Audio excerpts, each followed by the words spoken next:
The Duke of Ravenshollow had been waiting 25 years for a wife, and he was growing tired of the wait. Alexander Blackwood stood at the tall windows of his study, watching the autumn rain streak down the glass like tears he refused to shed. At 33 he had never so much as kissed a woman, though not for lack of opportunity.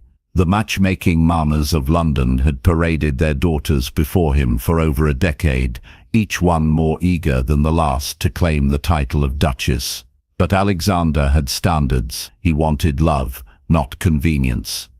He wanted passion, not politics. He wanted a woman who would look at him and see Alexander, not just his title and fortune. What he had not expected was to find her in the servants' quarters of his own estate, heavy with another man's child. The knock on his study door came at precisely 4 o'clock, as it had every day for the past 3 years. "Enter," Alexander called, not turning from the window. He knew it would be Margaret Hartwell, his head of household, bringing him his afternoon tea and the daily reports from the estate. What he did not expect was the hesitation in her step, the unusual pause before she spoke. "Your Grace," Margaret said, her voice carrying a tremor he had never heard before. "There is a matter we must discuss." Alexander turned then, noting the way Margaret's usually composed features were drawn with worry. In her mid-50s, Margaret had been running Ravenshollow Manor with an iron fist since before Alexander inherited the title. Nothing rattled her, nothing except, apparently, whatever had brought her here today. "What troubles you, Margaret?" Alexander moved to his desk, gesturing for her to take the chair across from him. She remained standing, wringing her hands in her apron. "It concerns my daughter, Your Grace, my Emma." Alexander frowned. He knew Margaret had a daughter who worked in the kitchens, but he could not recall ever meeting the girl. The servants' quarters and the main house might as well have been different worlds, despite existing under the same roof. What of her? Margaret's face crumpled, and for a moment Alexander thought she might weep. "She finds herself in a delicate condition, Your Grace, unmarried and with child." The words hung in the air between them like a sword waiting to fall. Alexander had dealt with such situations before among his staff. Usually it meant a hasty marriage or a quiet dismissal. The girl would be sent away with enough money to start fresh somewhere no one knew her shame. It was an unfortunate but common enough occurrence. "I see," Alexander said carefully. "And the father?" "Gone, Your Grace." Vanished the moment she told him of her condition. A travelling merchant who promised her the world and left her with nothing but heartbreak and scandal. Alexander nodded. It was always the same story. "How far along is she?" 4 months, Your Grace." "She has been hiding it well, but it will not be possible much longer. Then we shall make the usual arrangements. A cottage in the village, perhaps, with enough funds to see her through until she can work again. The child can be placed with a good family if she cannot care for it herself." But Margaret was shaking her head before he finished speaking. "Begging your pardon, Your Grace, but Emma will not hear of giving up the child. She says she will find a way to care for it herself, even if it means begging in the streets." Something in the woman's voice made Alexander look at her more closely. There was pride there, mixed with the worry. Pride and love for a daughter who would face ruin rather than abandon her child. It reminded him of his own mother, who had defied convention to marry his father for love rather than duty. "Bring her to me," Alexander said suddenly. "I should like to meet this Emma, who would choose the streets over surrendering her child." Margaret's eyes widened. "Your Grace, surely that is not necessary. I can handle the matter myself." "Bring her to me," Alexander repeated, his voice carrying the quiet authority that had cowed lords and ladies at court. "Now." Margaret hesitated for a moment longer, then curtsied and hurried from the room. Alexander returned to his position by the window, his mind racing. He did not know why he had made such a request. Perhaps it was simple curiosity about a servant bold enough to defy convention. Perhaps it was something else entirely. 10 minutes later, the door opened again. Margaret entered first, followed by a young woman who moved with careful, measured steps. Alexander turned from the window and felt the world shift beneath his feet. Emma Hartwell was not beautiful in the conventional sense. Her features were too strong, her jaw too determined, her eyes too fierce. But there was something about her that made Alexander's breath catch in his throat. Even heavy with child, she moved with a grace that spoke of inner strength. Her dark hair was pulled back in a simple style that emphasized the elegant line of her neck. Her brown eyes met his without flinching, and he saw no shame there, only defiance. "Your Grace," she said, executing a perfect curtsy despite her condition. Her voice was soft but clear, with an education that surprised him. Most kitchen maids could barely read, but Emma spoke like a lady. "Miss Hartwell," Alexander replied, fighting to keep his voice steady. "Your mother tells me you find yourself in difficult circumstances." "Yes, Your Grace." No tears, no pleading, just simple acknowledgement of the facts. "And you refuse to give up the child?" "I do, Your Grace." Her chin lifted slightly, and Alexander felt something stir in his chest that had nothing to do with duty or pity. "Even if it means losing your position here, even if it means facing the world alone with nothing but scandal attached to your name, even then, Your Grace." Emma's hand moved protectively to her rounded belly. "This child is innocent of any wrongdoing. I will not punish it for my mistakes." Alexander studied her for a long moment. There was something magnificent about her fierce protectiveness, her willingness to sacrifice everything for her unborn child. It reminded him of the stories his grandmother used to tell about warrior queens who would burn the world to protect their young. What if there were another option? Alexander heard himself say. Margaret gasped behind her daughter, but Emma's expression did not change. "What kind of option, Your Grace?" Alexander moved closer, drawn by something he could not name. "What if I told you that I have been waiting 25 years for a wife, that I am tired of London débutantes who see only my title and fortune, that I would prefer a woman of substance, someone who knows the value of loyalty and sacrifice?" Emma's eyes widened, but she did not step back. "I would say that Your Grace must be joking. I assure you I am not." Alexander was as surprised by his words as she was, but now that he had spoken them, they felt right, more right than anything he had said in years. "I am proposing marriage, Miss Hartwell, to you." The silence that followed was deafening. Margaret made a sound that might have been a sob or a laugh. Emma simply stared at him, her dark eyes searching his face as if looking for signs of madness. "Your Grace," she said finally, "I am a servant, a disgraced servant carrying another man's child. You are a duke. Such a marriage would be impossible." "I am the Duke of Ravenshollow," Alexander replied. "Very little is impossible for me when I set my mind to it. But why?" Emma's voice was barely a whisper. "Why would you make such an offer?" Alexander considered the question. Why indeed? He barely knew this girl, but something about her called to him in a way no carefully bred lady ever had. Her strength, her defiance, her willingness to face ruin rather than compromise her principles. These were the qualities he had been searching for without knowing it.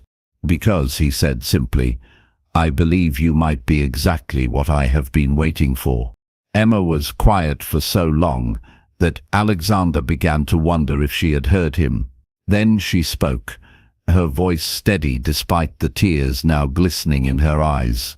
"And what of the child, Your Grace? You would claim another man's bastard as your own." The child would be mine in every way that matters, Alexander said. Raised as my heir if it is a son, or as my beloved daughter if it is a girl, no one would dare question the legitimacy of a child born to the Duchess of Ravenshollow. Emma's hand moved to her throat, as if she could not quite breathe. This is madness, Your Grace. Beautiful madness, but madness nonetheless. Perhaps, Alexander agreed, but I have lived my entire life being sensible and proper, and it has brought me nothing but loneliness. Perhaps it is time for a little madness. He stepped closer still, close enough to see the flecks of gold in her brown eyes, close enough to catch the faint scent of lavender that clung to her hair. Marry me, Emma Hartwell. Be my Duchess. Let me give you and your child a life free from shame and want. Emma closed her eyes, and Alexander held his breath. When she opened them again, he saw his answer in their depths before she spoke. Yes, she whispered. Yes, Your Grace, I will marry you. The wedding took place 3 days later in the private chapel at Ravenshollow Manor. Alexander had used his influence to procure a special license, and the Archbishop himself had agreed to perform the ceremony after Alexander made a generous donation to his favorite charity. Only a handful of people were present, Margaret weeping openly with joy and shock, the manor's chaplain and 2 of Alexander's most trusted servants as witnesses. Emma wore a gown of pale blue silk that Alexander had ordered from London, delivered by express courier. It had been tailored to accommodate her condition, and she looked radiant despite the speed of the arrangements. Her hair was arranged in an elegant style befitting a duchess, with pearl pins that had belonged to Alexander's mother. As they stood before the altar, Alexander marveled at how right it felt. Emma's hand was steady in his as they exchanged vows, her voice clear and strong as she promised to love, honor, and cherish him. When the Archbishop pronounced them husband and wife, Alexander kissed her gently. Tasting salt from tears she tried to hide. You are crying, he murmured against her lips. I never thought, Emma whispered back, that I could go from despair to joy so quickly. I keep waiting to wake up and find this has all been a dream. Then I shall have to keep proving to you that it is real, Alexander replied, and kissed her again. The days that followed were a whirlwind of adjustments. Alexander's steward nearly fainted when informed that the new Duchess had once worked in the kitchens. His solicitor required 3 glasses of brandy before he could properly update Alexander's will to include his new wife and her unborn child. The housekeeper, Mrs. Weatherby, went into hysterics and had to be revived with smelling salts. But Alexander weathered it all with a patience that surprised even himself. He had made his choice, and he would not be swayed by the opinions of others. Emma was his wife now, and anyone who could not accept that would find themselves seeking new employment. Emma herself seemed to glow with happiness, despite the chaos surrounding their marriage. She moved through her new role with a grace that made Alexander wonder if she had been born to be a duchess. She was kind to the servants but firm when necessary, never forgetting her origins but never allowing them to be used against her. Within a week, even Mrs. Weatherby admitted that the new Duchess had a way about her that commanded respect, but it was in the quiet moments, when they were alone together, that Alexander felt the deepest satisfaction. Emma had moved into the Duchess's chambers, a suite of rooms that connected to his own through a private door. They spent their evenings together, talking by the fire about everything and nothing. Alexander learned that Emma had been educated by the village schoolmaster, who had recognized her quick mind and encouraged her learning. She spoke French and Italian, played the pianoforte beautifully, and had read every book in Ravenshallow's extensive library during her years of service. I used to sneak into the library after my duties were finished, she confessed one evening as they sat together on the sofa, her feet tucked up beside her. I told myself I was only dusting, but really I was reading. I hope you do not mind. Mind? Alexander laughed, reaching over to take her hand. My dear Emma, I am delighted. A wife who loves books as much as I do is more than I dared hope for. Emma smiled, that radiant expression that never failed to make his heart race. I still cannot believe this is real. That I am your wife, your Duchess, that this child will be raised as your own. Alexander's eyes moved to her rounded belly, which had grown more pronounced in the weeks since their marriage. Soon she would be unable to hide her condition, but by then it would not matter. Everyone would assume the child was his, conceived after their wedding. The timing would be close enough to avoid scandal. Tell me about the father, Alexander said suddenly. He had been wondering about the man who had won Emma's heart and then abandoned her, but he had not wanted to cause her pain by asking. Emma's face grew sad, and she looked down at their joined hands. His name was William Crawford. He was a merchant dealing in fine fabrics, and he came to the manor to sell cloth to Mrs. Weatherby for new curtains. He was handsome and charming, and he told me I was beautiful. I had never heard such words before. You are beautiful, Alexander said softly. Emma looked up at him in surprise. Your Grace, you do not need to say such things. I know what I am. You are my wife, Alexander replied firmly, and you are beautiful. Never doubt that. Emma's cheeks flushed pink, but she continued her story. William courted me for 3 weeks. He brought me ribbons and told me stories of the places he had traveled. He said he would take me away from service, that we would see the world together. I believed him. Her voice grew bitter. I was such a fool. You were not a fool, Alexander said. You were a young woman who deserved to be loved. But I was not loved, was I? The moment I told him about the child, he was gone, packed his wagon, and left in the middle of the night without even a goodbye. Alexander felt a surge of anger toward the man who had hurt his wife so deeply. If I ever encounter this William Crawford, he will answer for what he did to you. Emma squeezed his hand. It does not matter now. What matters is that his abandonment led me to you. Perhaps it was fate. Perhaps it was, Alexander agreed, though privately he thought fate could have been kinder to Emma in its methods. As the weeks passed, Alexander found himself falling deeper in love with his unexpected wife. Emma had a quick wit that matched his own, and she was not afraid to challenge his opinions when she disagreed. She took an interest in the estate management, asking intelligent questions about crop rotation and tenant relations. She visited the village regularly, taking food and medicine to the sick and elderly. The people began to speak of their new Duchess with something approaching reverence. But it was the quiet intimacy between them that Alexander treasured most. They had not yet consummated their marriage, partly out of concern for the child she carried, and partly because Alexander wanted Emma to come to him willingly, not out of duty. Instead, they built their relationship through conversation and small gestures. Emma would place her hand over his when they walked together. Alexander would brush a stray curl from her face when she was reading. They were learning to be married, learning to be in love. One evening in late November, as snow began to fall outside their windows, Emma suddenly gasped and pressed her hand to her belly. What is it? Alexander was at her side in an instant, his heart racing with worry. The baby, Emma said, her face glowing with wonder. I think it is moving.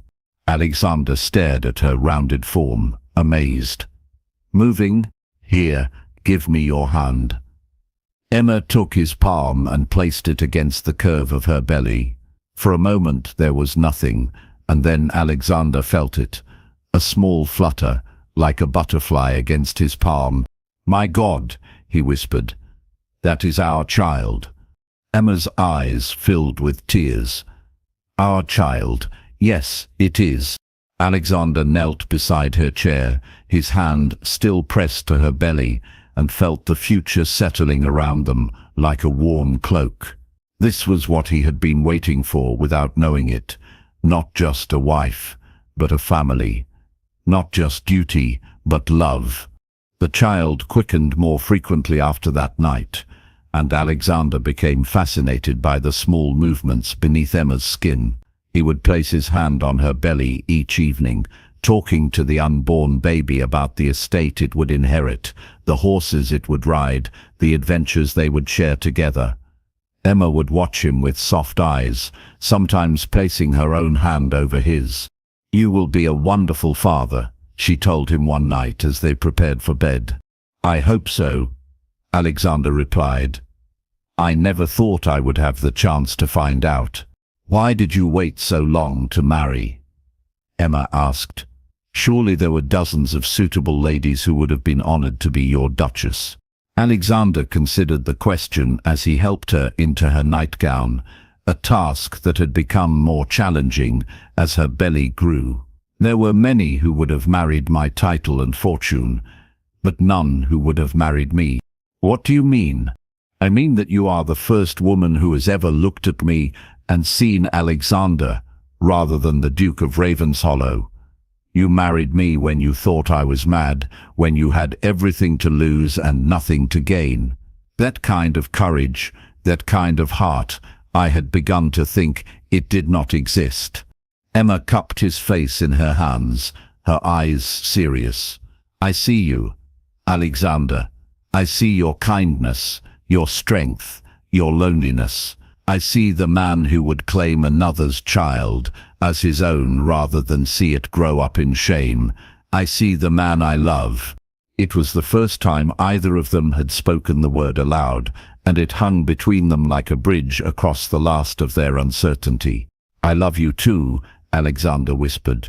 And then he was kissing her, deeply and thoroughly, pouring all of his feelings into the connection between them.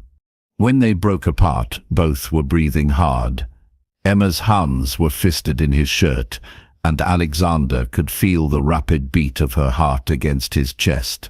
"Alexander," she whispered, and he heard the question in her voice. "Are you certain?" he asked. "The child, the midwife says it is safe, if we are careful." Emma's cheeks were flushed, but her gaze was steady. "I want to be your wife in every way." Alexander needed no further encouragement. He lifted Emma in his arms, marveling at how perfectly she fit against him, and carried her to their bed. They made love slowly, carefully, with a tenderness that brought tears to both their eyes. It was nothing like the passionate encounters Alexander had imagined in his youth, but it was everything he had not known he wanted. It was love, pure and simple, expressed through touch and whispered endearments, and the gentle rhythm of two hearts, learning to beat as one. Afterward, they lay entwined in the firelight, Emma's head on Alexander's chest and his hand stroking her hair. "I never knew it could be like that," Emma murmured. "Nor I," Alexander replied honestly. "I had begun to think the poets exaggerated when they wrote of love." "Perhaps they understated it," Emma said, and Alexander laughed softly. "Perhaps they did." As winter deepened into the coldest months, their love deepened as well. Emma bloomed despite the harsh weather, her face glowing with health and happiness. Alexander found himself whistling as he went about his daily business, earning startled looks from servants who had never seen their serious duke display such light-heartedness. The gossip from London reached them eventually, as Alexander had known it would. His sudden marriage to a servant had caused quite a stir among the ton. Some called it romantic, others scandalous. A few questioned his sanity. Alexander read the reports his secretary sent him and tossed them into the fire without a second thought. Let them talk. He had found what so many of them spent their lives searching for and never found: true love. Emma took the gossip harder than he did, worrying that she had damaged his reputation beyond repair. "They are calling me a fortune hunter," she said one morning, looking up from a particularly vicious piece in the society papers.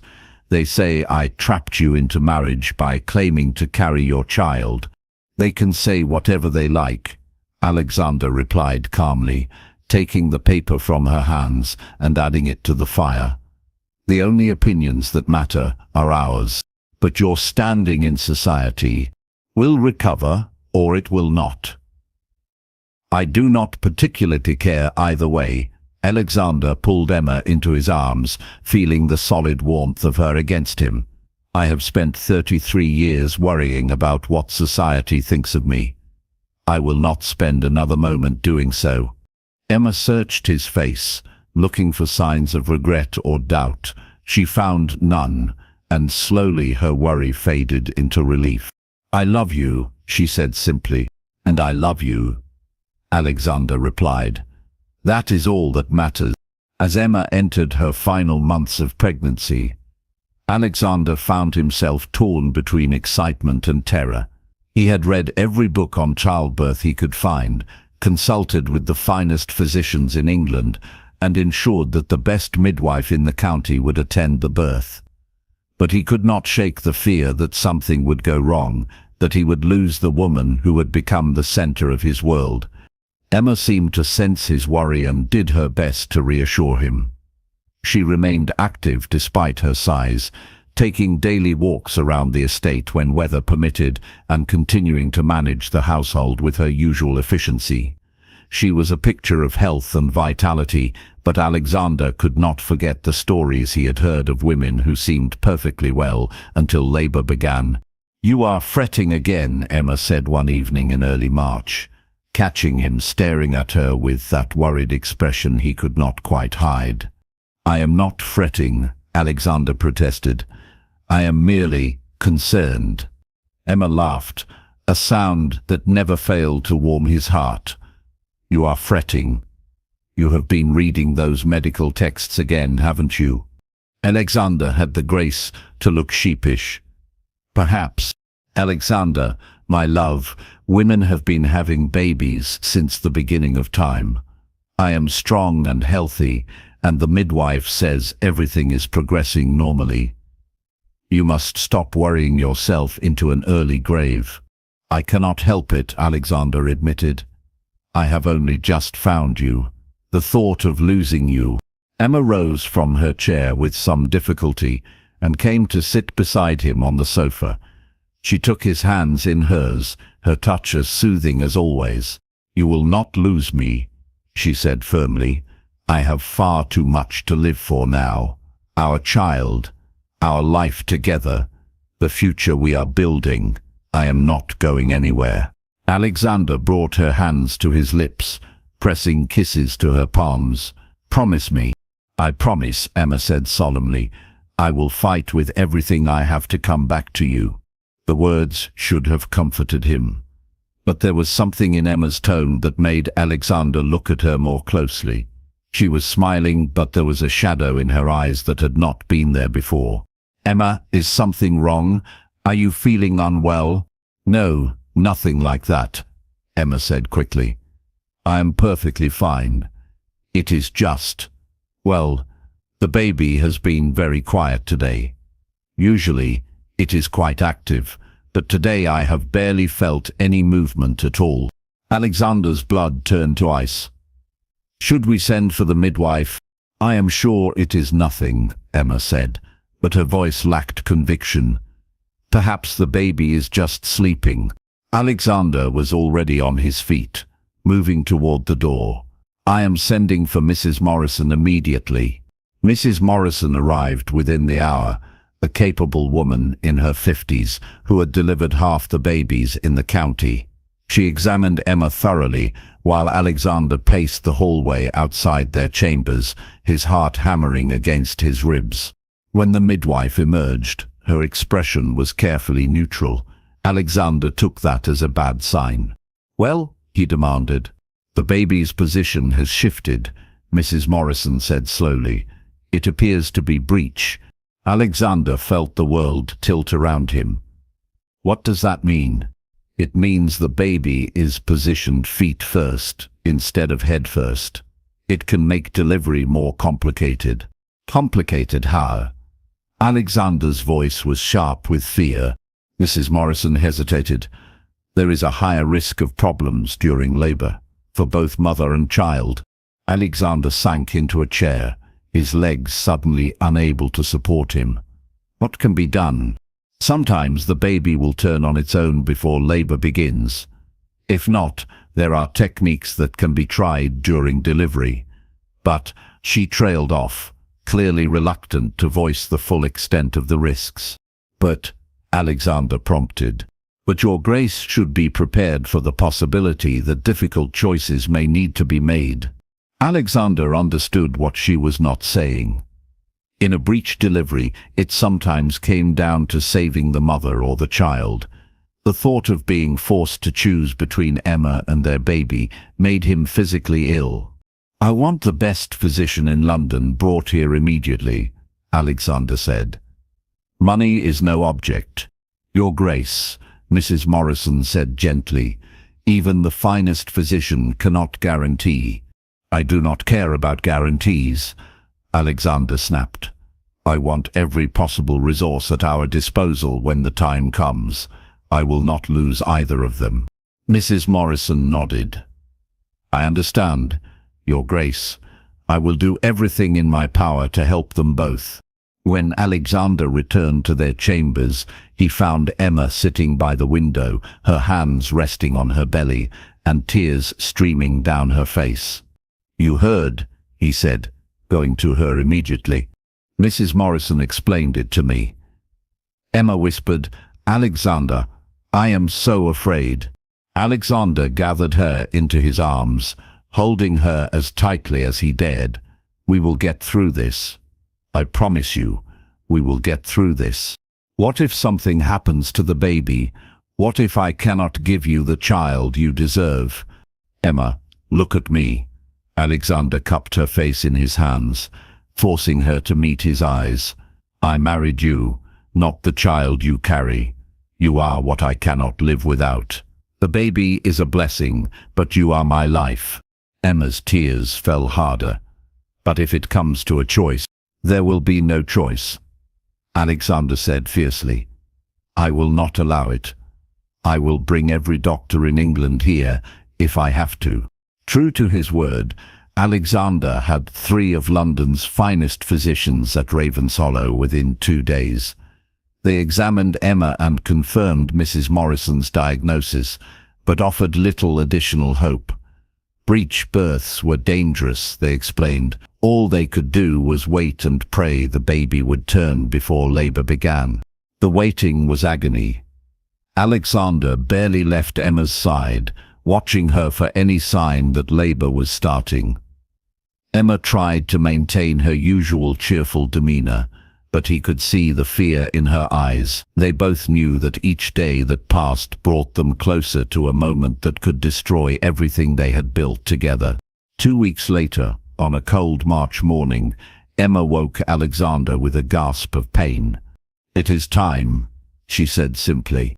Alexander's training in crisis management, honed through years of running a vast estate, took over. He sent for the physicians and midwife, ordered the servants to prepare everything that might be needed, and dispatched riders to bring the finest surgeon in England, if humanly possible.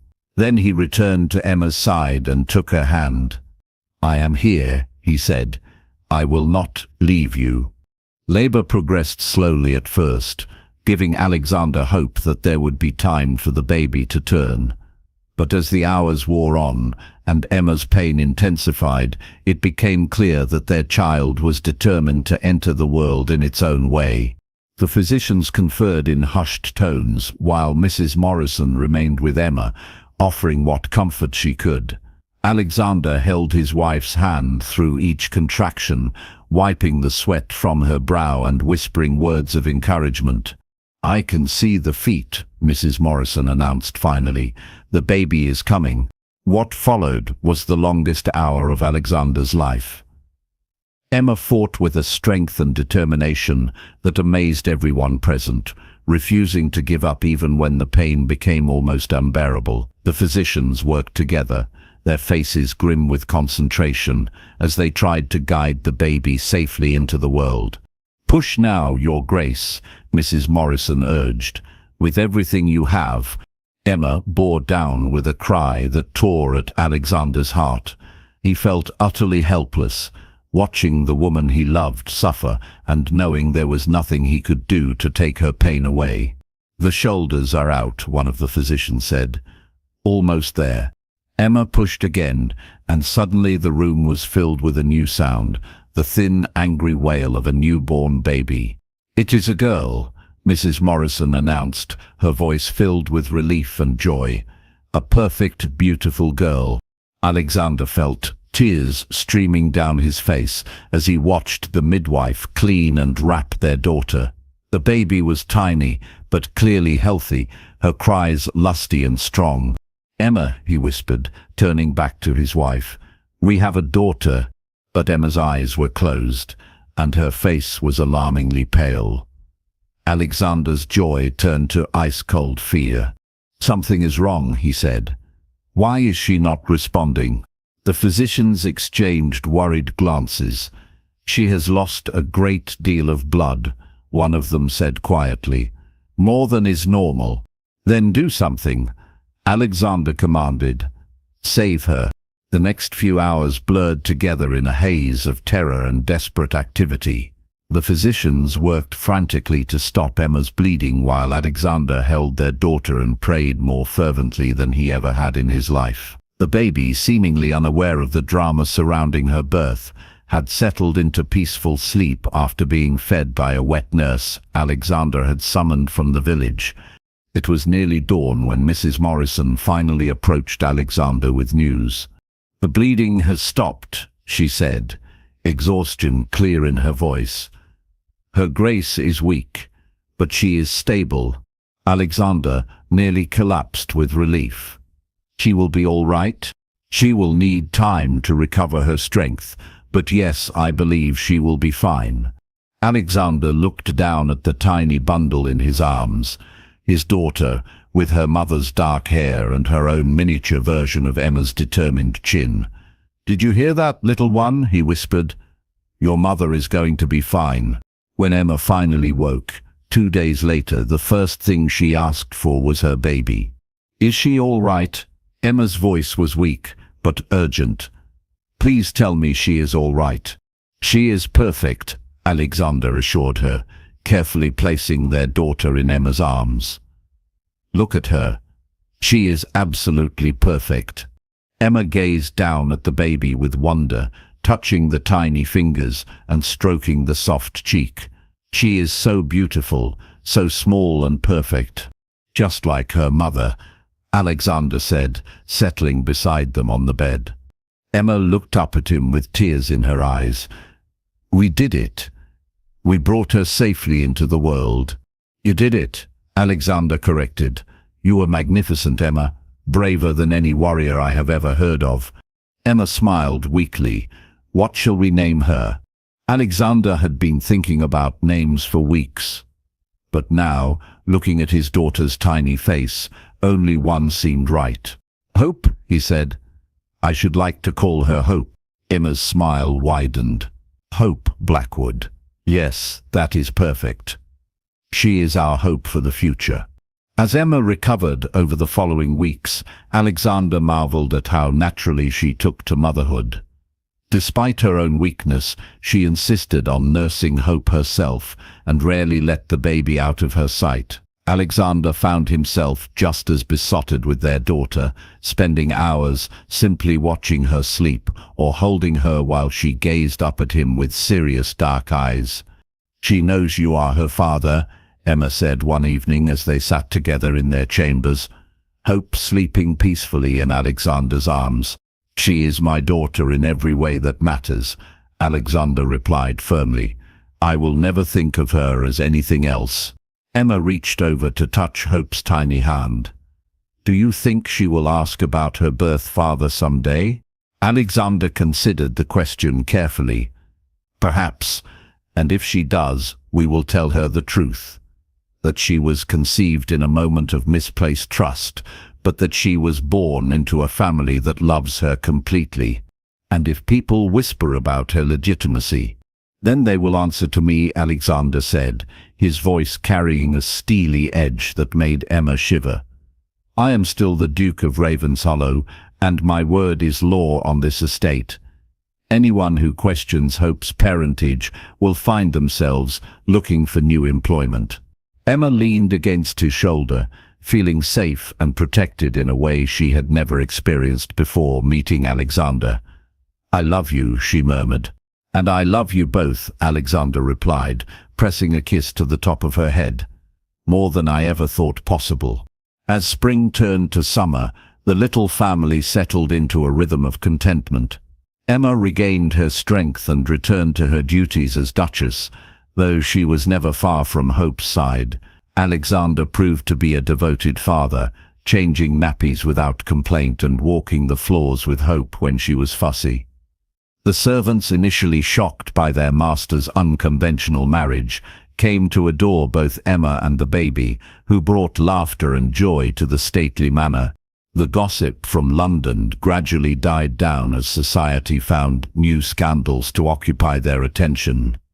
A few hardy souls attempted to visit Ravenshollow to satisfy their curiosity about the Duke's mysterious bride, but Alexander made it clear that uninvited guests were not welcome. He had no interest in parading his family before the ton like curiosities in a menagerie. One warm June evening, as they sat in the garden, watching Hope play with her favorite rattle, Emma broached a subject that had been on her mind for weeks. Alexander, she said carefully, I have been thinking about our future. What about it? Alexander asked, looking up from the estate reports he had been reviewing. Well, Hope will not be your heir. She cannot inherit the title or the entailed properties. Have you thought about what that means? Alexander set down his papers and gave Emma his full attention. It means that if something happens to me, the title will pass to my cousin Edmund, who is a perfectly adequate custodian for the estate. Hope will inherit everything that is not entailed, which is considerable. She will never want for anything. But what if we had a son? Emma pressed. A legitimate son who could inherit everything. Alexander was quiet for a long moment, watching Hope wave her rattle enthusiastically at a passing butterfly. Are you telling me you are with child again? Emma blushed. Not yet. But I have been thinking that perhaps we should try, for the sake of the succession. Alexander reached over to take her hand. Emma, I want you to listen to me very carefully. I did not marry you to breed an heir. I married you because I love you. If we have more children, it will be because we want them, not because duty demands it. But the estate will survive regardless. My cousin's son is a bright lad who would make a fine duke someday. The Blackwood line will continue even if I never have a son. Emma squeezed his hand. And you truly would not mind if Hope remains your only child? I would be honored to call Hope my only child, Alexander said firmly. She is perfect exactly as she is. Emma smiled, feeling the last of her worries melt away. In that case, I think we should focus on enjoying the family we have. I could not agree more, Alexander said, and leaned over to kiss her soundly. As summer faded into autumn, Alexander realized that an entire year had passed since that fateful afternoon when Margaret had first told him about Emma's condition. It seemed impossible that so much could have changed in such a short time. A year ago, he had been a bachelor duke, resigned to loneliness and duty. Now he was a husband and father, with a wife who loved him and a daughter who was the light of his life. The anniversary of their first meeting deserved recognition, Alexander decided. He planned a small celebration, just the three of them, with Emma's favorite foods, and a special gift he had commissioned from a jeweler in London. What is this for? Emma asked, when he presented her with an elegant box at dinner. Open it and see, Alexander replied, trying to hide his nervousness. He had never bought jewelry for a woman before, and was not sure if he had chosen correctly. Emma opened the box and gasped. Inside was a necklace of extraordinary beauty, diamonds and sapphires arranged in a pattern that resembled stars scattered across a midnight sky. "Alexander, it is breathtaking," Emma whispered. "But surely too expensive." "Nothing is too expensive for my Duchess," Alexander interrupted. "Read the inscription." Emma lifted the necklace carefully and found the small engraving on the back of the central pendant. "To Emma, my heart, my hope, my home, forever yours, Alexander." Tears spilled down Emma's cheeks as she read the words. "Alexander, this is the most beautiful thing I have ever seen." "Not as beautiful as you," Alexander replied, moving to stand behind her chair. "May I?" Emma nodded, lifting her hair so he could fasten the necklace around her throat. The stones caught the candlelight and sparkled like captured stars against her skin. "There," Alexander said, his hands resting on her shoulders. "Perfect." Emma turned in her chair to face him, the necklace glinting with her movement. "Do you know what today is?" "Of course," Alexander smiled. "It is the anniversary of the day Margaret first told me about you, the day my life began to change." "The day you made the most impulsive decision of your life," Emma corrected with a laugh. "The day I made the best decision of my life," Alexander countered, and kissed her deeply. When they broke apart, Emma rested her forehead against his. "I love you, Alexander Blackwood. I loved you when I thought you were mad for proposing to me, and I love you even more now that I know you were simply wise enough to see what we could have together. And I love you, Emma Blackwood, my Duchess, my wife, the mother of my child. You have given me everything I never knew I wanted." From her high chair nearby, Hope gurgled happily and clapped her chubby hands, as if she understood that her parents were celebrating something wonderful. Emma and Alexander laughed, including their daughter in their embrace. Later that evening, after Hope had been settled in her nursery and the servants had retired for the night, Alexander and Emma sat together in their private sitting room. Emma was working on a piece of embroidery while Alexander read, but both kept stealing glances at each other. "Do you ever regret it?" Emma asked suddenly, setting down her needlework. "Regret what?" "Marrying me, giving up the chance to marry a proper duchess who could have given you a legitimate heir from the beginning." Alexander closed his book and looked at her seriously. "Emma, do you remember what I told you that first day? That I had been waiting 25 years for a wife?" "Yes. I was not waiting for just any wife. I was waiting for you. I did not know it at the time, but my heart knew what it needed. Someone brave enough to face scandal for the sake of love. Someone strong enough to build a life from nothing. Someone who would see me as a man rather than a title." Alexander rose from his chair and came to kneel beside Emma's. "You gave me the greatest gift imaginable, a love worth waiting for. How could I ever regret that?"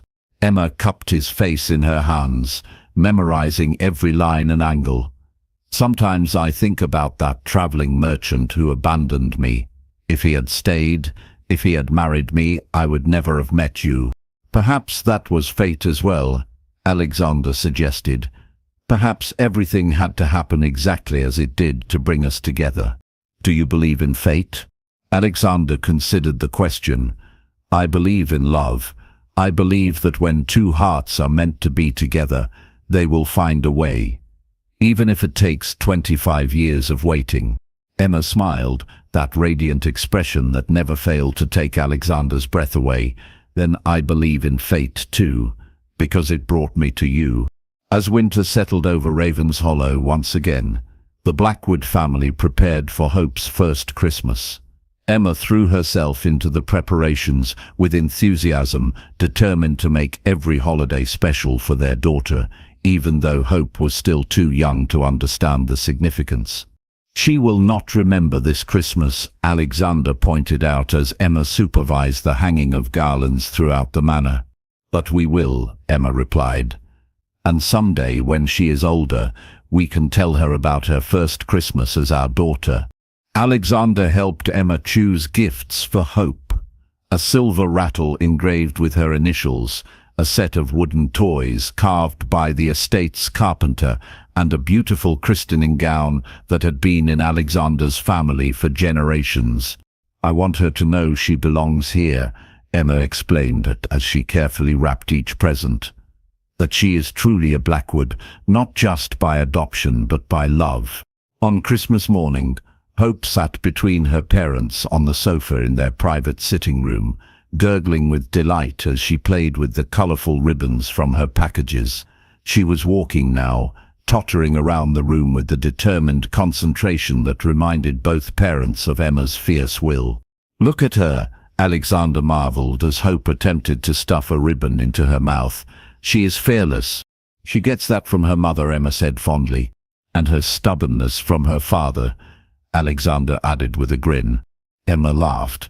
"I think she comes by that honestly from both sides." As they watched their daughter explore her new toys, Emma felt a contentment she had never imagined possible. A year and a half ago, she had been a disgraced servant girl with nothing but shame and fear ahead of her. Now she was a duchess, married to a man who adored her and mother to a child who was the center of their world. "Alexander," she said softly, "there is something I need to tell you." Something in her tone made Alexander look at her sharply. "What is it?" Emma smiled, placing her hand over her still flat belly. "I think Hope is going to be a big sister." Alexander stared at her for a moment, not quite comprehending. Then understanding dawned, and his face lit up with joy. "Are you certain?" "I have suspected for a few weeks, but I wanted to be sure before I said anything." Emma's smile widened. "We are going to have another baby, Alexander." Alexander swept Emma into his arms, spinning her around as Hope clapped her hands in delight at the sudden activity. "When?" Alexander asked, setting Emma down but keeping his arms around her. "Early summer, I think. July or August." Alexander calculated quickly. "Hope will be 15 months when the baby is born. They will be close in age." "Too close?" Emma asked, suddenly worried. "I know we said we were content with just Hope." "Emma," Alexander interrupted, "I could not be happier. Another child means another chance to love, another blessing to be grateful for. Even if this one is not yours either," Emma asked quietly. Alexander frowned, confused. "What do you mean?" Emma's cheeks turned pink. "I mean this baby is yours, Alexander, truly yours. Conceived in love between husband and wife." The implications hit Alexander like a physical blow. This child would be his biological son or daughter, his heir by blood as well as law. He sank into a chair, overwhelmed by the magnitude of the moment. "Alexander?" Emma's voice was worried. "Are you all right?" "I am more than all right," Alexander managed. "I am astounded, grateful, terrified, ecstatic." Emma laughed at the jumble of emotions in his voice. "All at once?" "All at once," Alexander confirmed. He reached for her hand, pulling her down to sit beside him. "But mostly grateful. You have given me everything, Emma. A family, a future, a reason to wake up each morning with joy instead of duty." "You gave me those things first," Emma replied.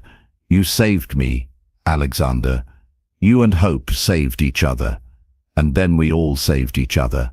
As if she understood that she was being discussed, Hope toddled over to her parents and held up her arms, demanding to be lifted. Alexander scooped her up, settling her on his lap where she could continue playing with her ribbon. "Did you hear that, little love?" Alexander whispered to Hope.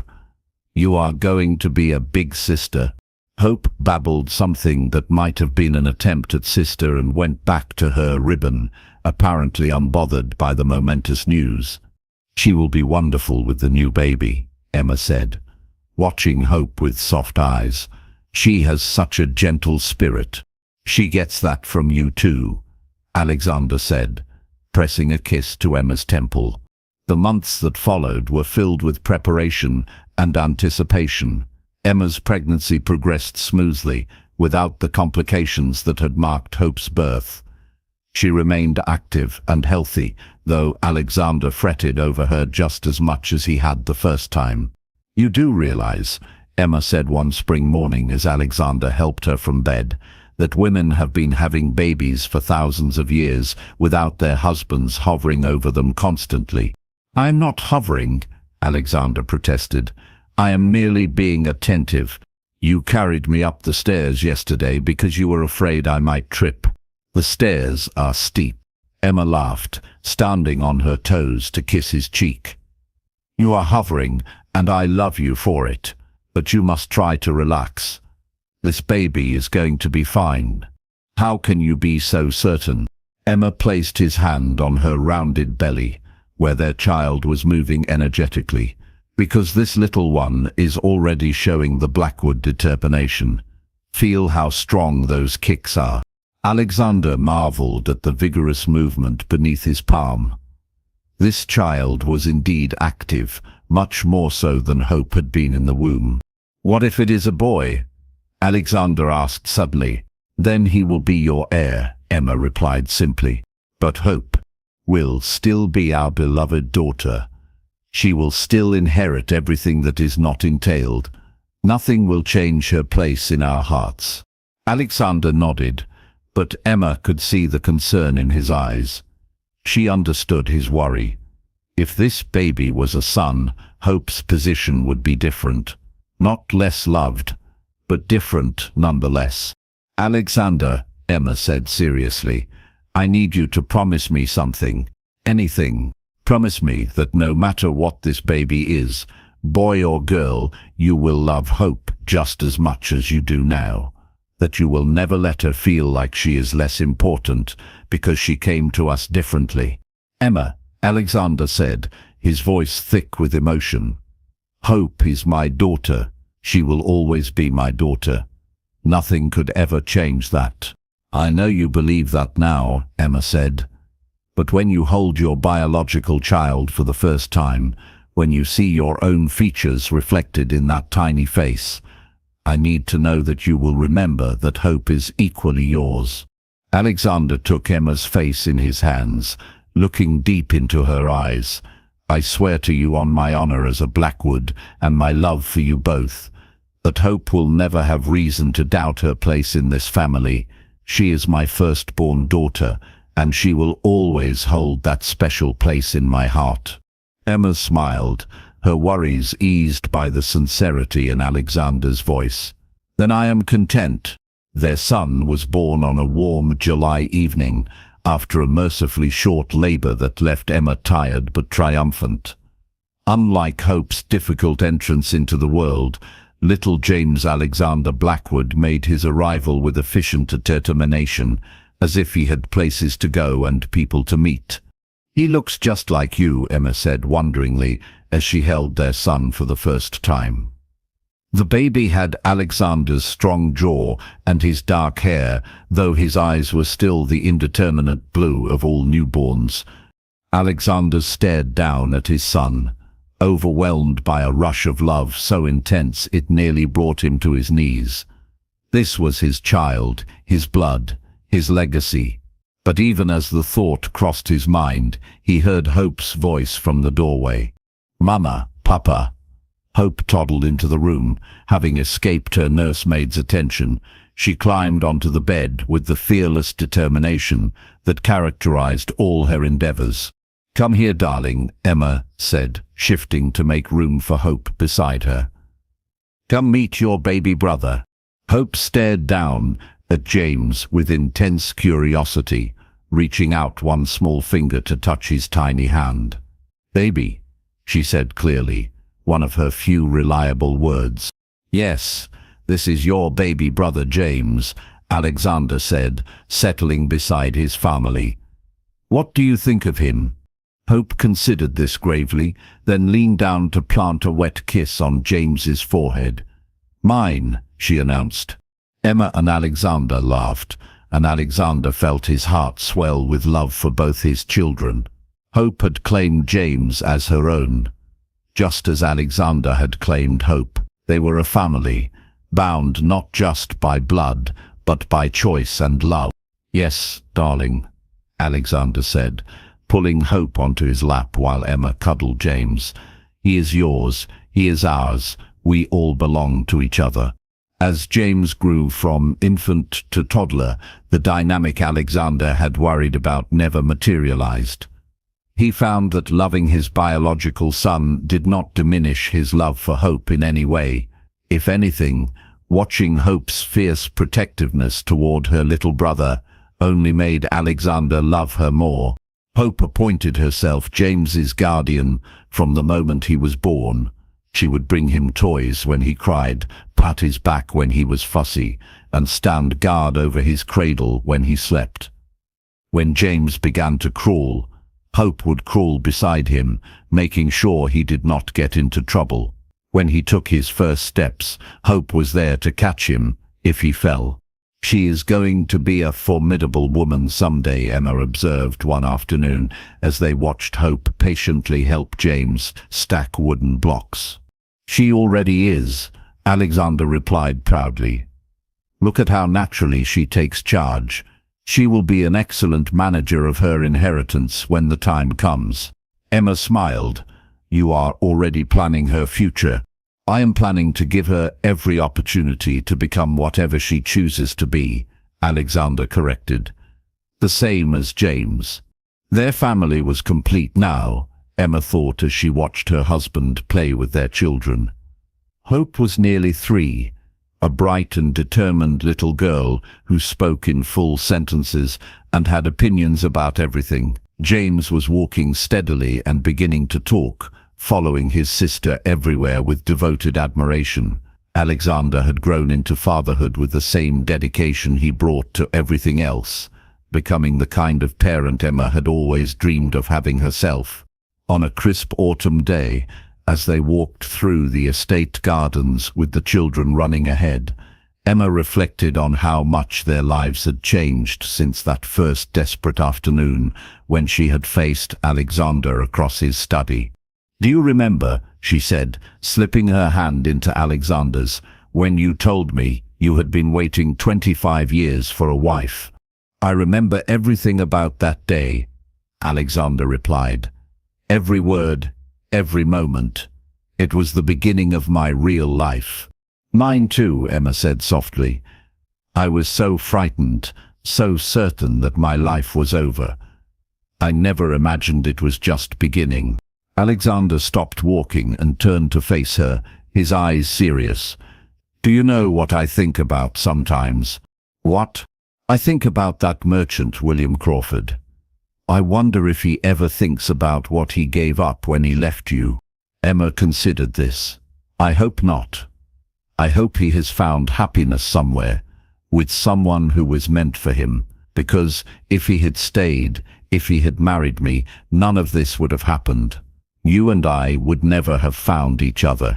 And Hope would not exist as she is now, our daughter raised with love and security instead of shame and struggle. And James would not exist at all," Emma added. "Everything had to happen exactly as it did to bring us to this moment." Alexander pulled Emma into his arms, heedless of the children playing nearby. "Then I am grateful to William Crawford for his cowardice, because it brought me everything I hold dear." "Mama, Papa," Hope's voice interrupted their romantic moment. "James is trying to eat flowers again." They turned to see their son with a mouthful of chrysanthemum petals, looking remarkably pleased with himself despite Hope's disapproving expression. "I suppose we should rescue the garden from our son," Alexander said with a laugh. "Our son," Emma repeated, loving the sound of those words. "Our children, our family." As they hurried to prevent James from consuming any more of the landscaping, Emma felt a deep sense of gratitude wash over her. She had been waiting her whole life for this, though she had not known what she was waiting for. A home where she belonged completely, a husband who loved her without reservation, children who would grow up secure in their parents' affection. Alexander had been waiting 25 years for a wife, but Emma realized she had been waiting just as long for a family. They had found each other at exactly the right moment, when they were both ready to build something beautiful together. That evening, after the children were in bed and she and Alexander sat together by the fire, Emma spoke the words that had been in her heart all day. "Alexander," she said softly, "I want you to know that I have never been happier than I am right now, in this moment, with you and our children." Alexander set down his book and pulled Emma closer. "Nor have I. This is everything I dreamed of but never quite believed I would have. No regrets?" None. Emma thought of the scared young woman who had stood in Alexander's study 4 years ago, pregnant and desperate and certain her life was ruined. That woman could never have imagined the joy that waited for her on the other side of her fear. "None," she said firmly. "Only gratitude." Alexander kissed her then, deep and sure and full of promise for all the years ahead. When they broke apart, Emma rested her head on his shoulder and listened to the quiet sounds of their home. The settling of timbers, the whisper of wind through the windows, the soft breathing of their children sleeping safely upstairs. "I love you, Alexander Blackwood," she whispered. "And I love you, Emma Blackwood. My Duchess, my heart, my home." Outside, snow began to fall, blanketing Ravenshollow Manor in pristine white.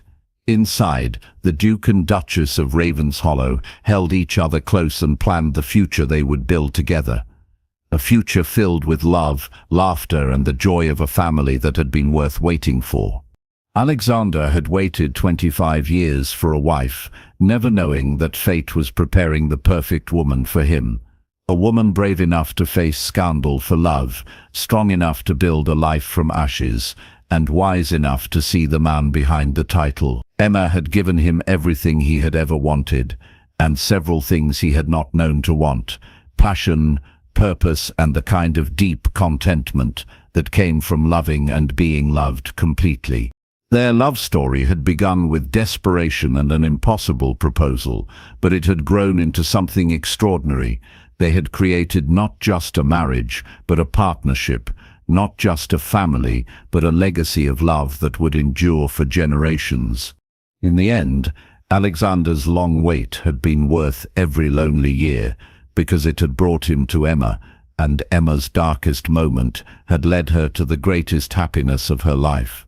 They had found each other exactly when they needed to, and they would never let each other go. The Duke of Ravenshollow had finally found his Duchess, and she had been worth waiting for.